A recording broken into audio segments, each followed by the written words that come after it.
भी गृहस्थी में जब गृहस्थ में हम प्रवेश करते हैं और गृहस्थ में चाहे स्त्री पुण्य करे या पुरुष पुण्य करे, उसके पुण्य का फल पति पत्नी के अतिरिक्त बच्चों को भी प्राप्त होता है। पति का किया पत्नी को भी मिलेगा, बच्चों को भी मिलेगा। पत्नी का किया भी पति को मिलेगा और बच्चों को मिलेगा, और बच्चों का किया बच्चों को भी मिलेगा, उसके माँ बाप को भी मिलेगा। जी गुरुदेव। और गुरुजी मेरे हस्बैंड आर्मी में जॉब करते हैं, इनको आशीर्वाद दे के अच्छी तरह मतलब देश की सेवा करके सुरक्षित घर वापस लौटे। बिल्कुल, भगवान आपको सुखी और स्वस्थ रखे। जी गुरुजी, ये मेरी बच्ची है, बात करना चाहती है। जय श्रीमन नारायण गुरुजी। जय श्रीमन नारायण। गुरुजी मेरा ये प्रश्न है, जो होलिका थी उन्होंने तो प्रहलाद को जलाने के लिए कोशिश की थी, तो मतलब उन्होंने अधर्म का साथ दिया था, तो जब हम होलिका दहन करते हैं तब हम होलिका मैया की जय क्यों बोलते हैं? नहीं, होलिका मैया की जय नहीं बोलते, प्रहलाद की जय बोलते हैं, क्योंकि होलिका एक स्त्री है और हमारे यहाँ स्त्री कैसी भी हो उस स्त्री का सम्मान किया ही जाता है। किस भाव से? वहाँ की जय तो प्रहलाद जी की ही होती है, क्योंकि स्त्री है, अब कैसी भी हो, सूप नखा कैसी भी हो, लेकिन है स्त्री, इस नाते से ठीक है वो। गुरुजी ये मेरा भाई है, हम दोनों ने गौरी गोपाल के लिए गुल्लक बनाया कुछ, तो मैं आपको अपने हाथों खुद देना चाहती हूँ। दे दीजिए, खुश। देखिए बच्चे छोटे छोटे जो टॉफी खिलौने के पैसे मिलते वो भी जोड़कर वृद्ध माओ की सेवा में लगाते हैं। और किसका सवाल इस तरफ ले आओ, किसका प्रश्न है? हाथ उठा लो जिनका प्रश्न है, खड़े हो जाओ, पीली बहन को दे दो। फिर आप। गुरुजी श्रीमन नारायण। खुश रहिए। जय श्रीमन नारायण।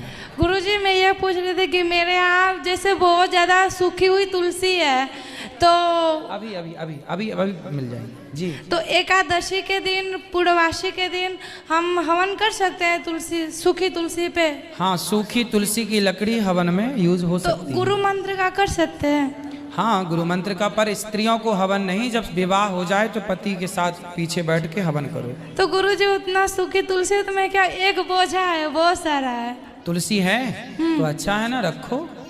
तो जहाँ हवन हो, कोई आसपास कोई यज्ञ वगैरह हो। मेरे गांव में कोई नहीं है वैसा, बस हमें, मेरा घर ही वैष्णव है तो सुनो सुनो सुनो, आसपास कभी कोई यज्ञ हो ना, अच्छा, तो उस यज्ञ कुंड में, यज्ञशाला में जो वहाँ आचार्य ब्राह्मण हो, उनको वो तुलसी दे आना, तो वो यज्ञ हवन में यूज कर लेंगे। और गुरुजी वो बोले थे ठाकुर जी के लिए हम सूखी तुलसी के लकड़ी से प्रसाद बना सकते हैं? बना सकते हैं। अच्छा, और गुरुजी आप बोलते हैं कि शादी करना जरूरी है, लेकिन हम कैसे करें? मेरे मतलब वैष्णव परिवार नहीं मिल रहा है, सब वही मांसाहारी मिल रहा है, तो मैं क्या करूं? मेरे मेल किसी से मिल ही नहीं सकता। मिल जाएगा, मांसाहारी नहीं, सात्विक लोग भी आज धरती पर हैं। आप कितनी उम्र है आपकी? अभी मेरा तो 22वां लग जाएगा इस। हाँ, तो अभी 22वें लगने दो और 23वां भी लगने दो। ठीक है, ठाकुर जी 24 लगते लगते कराई देंगे। ठीक है गुरुजी, राधे राधे। गुरुजी राधे राधे। मैं जिला बदायूं से आ रहा हूँ जी। 150 किलोमीटर पैदल पैदल। अच्छा, हाँ, पैदल पैदल आए? हाँ। क्यों? तुमसे मिलने का मन था मेरा, तो हमसे मिलने पैदल चले आए? हाँ, पैदल, ठाकुर जी को लेके साथ। चलिए ताली बजाइए इनके लिए। बताओ, मैं साधन से आ जाते, ट्रेन से, बस से? बस से नहीं, मैंने कि गुरुजी से मिलना है, पैदल पैदल जाऊँगा। भागवत देखता टीवी में, मोबाइल में, तो बहुत आंसू आते मेरे, बहुत आंसू आते, मैं रोने लगता है बाजी तब है।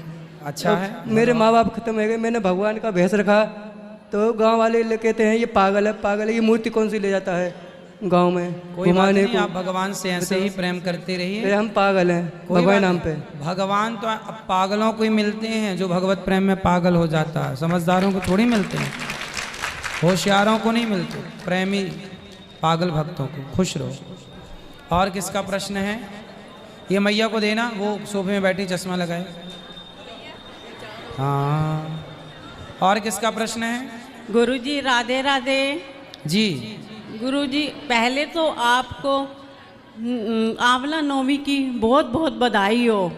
खुश और गुरुजी मेरा कोई सवाल तो नहीं है, कल हम वापसी चले जाएंगे। मेरे का बड़ा वो लग रहा है कि कथा इतनी अच्छी लग रही है, पूछो मत, जाने का मन ही नहीं कर रहा वृंदावन से। जाना तो पड़ेगा ही अब। और गुरुजी एक थोड़ी 2 लाइनें गाने। बोलो।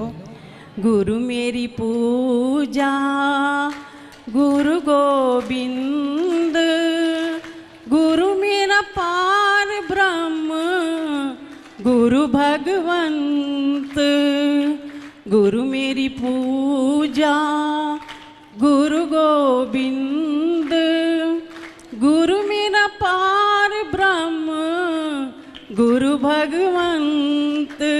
खुश रहे। राधे राधे गुरुजी। और मेरे बच्चों पे आप आशीर्वाद बनाए रखो। ये मैया को देना, बगल वाली मैया को। गुरुजी जी। आपके चरणों पर मेरे कोटि कोटि प्रणाम। खुश रहिए, खुश रहिए। मेरा नाम उषा रानी पाणिग्राही। मैं एक टीचर हूँ, गवर्नमेंट हाई स्कूल का टीचर हूँ। मैं पूरी जगन्नाथ धाम से आई हूँ जी।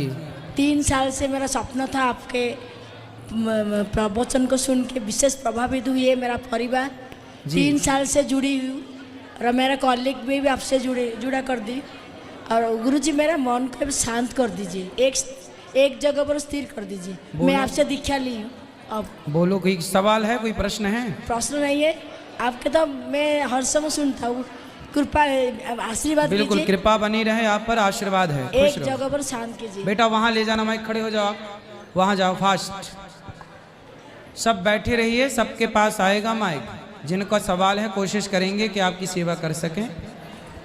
गुरुजी जय श्रीमन नारायण। जय श्रीमन नारायण। आपके चरणों में दास का कोटि कोटि प्रणाम। खुश रहिए। मैं गुरुजी कथा देख रहा था आपकी टीवी पे, जयपुर से आया हूँ। मन माना नहीं तो मैं आ गया। कोई प्रश्न? प्रश्न मेरा ये है गुरुजी, जो श्री दशरथ जी महाराज हैं, उनका अगला जन्म कौन सा हुआ था? वो उनकी जो पीड़ा थी ना, वो ज़्यादा मेरे को वो लगती थी, मन को दुखने वाली। क्या? वो भगवान से ज़्यादा प्रेम करते थे। हाँ। श्री दशरथ जी महाराज। हाँ। तो उनका कोई दूसरे जन्म के बारे में मतलब? नहीं, उनका देखो, मनु शत्रुपा जो हैं वही दशरथ जी हुए जी। और फिर वो भगवान के धाम को चले गए। अच्छा। फिर वही कहा यह जाता है, किसी कल्प की ये घटना है कि वही देवकी और वसुदेव बन करके प्रकट हुए। वो रामायण के अंदर मेरे को माता जानकी और दशरथ जी का तो देख के हृदय बहुत ज़्यादा वो होता है मेरा जी।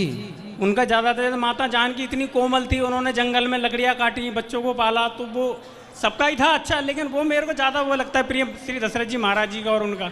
जी जी। उन्होंने प्राणी त्याग दिए भगवान की याद में। बिल्कुल।